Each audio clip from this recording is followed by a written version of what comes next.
But the great thing about working on a trilogy is you have time to explore how your characters will evolve. From the very beginning, we knew that there will be a big change from movies to movies. One of the big advantages that we have here at DreamWorks is that we had supervising animators who actually carried these characters through the 3 movies. So we could have an evolution in design and still tap into that essence that these animators were giving these characters.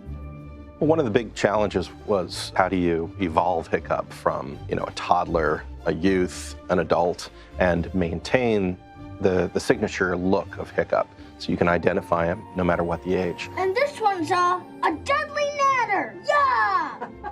It was something that we as animators really needed to know, like who is this character, how does he behave?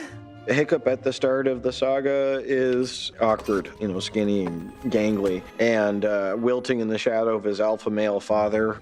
Let's talk about that dragon.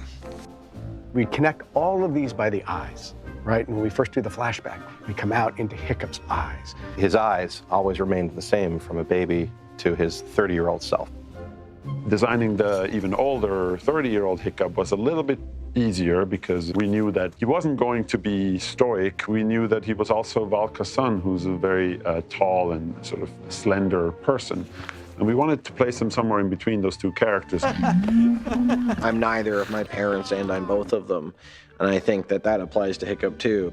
By the end of it, he found a way to be his version of his dad. I think Astrid's always been a fun character for us because she was conceived as a bit of a tomboy. We always selected her as the prime example of the ideal Viking of the new generation. Astrid is fiercely independent and always has her own drive and her own mission, and she knows what she cares about, she knows what her strengths are, and she's unapologetic about them. Hiccup, that's amazing! Oh. Seeing her evolve through the films has allowed us to, almost despite herself, blossom into her natural beauty, even as she becomes a woman in her 30s.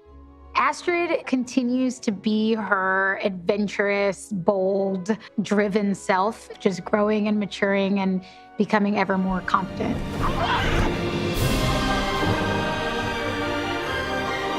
Seeing Astrid, Hiccup together at the end of the movie, hopefully people will embrace that moment. It's the maturity of getting married and stepping into their role as chief and chiefess of Berk. It is the logical conclusion of this beautiful, charming little oddball love story that we've been tracking between the 2 of them.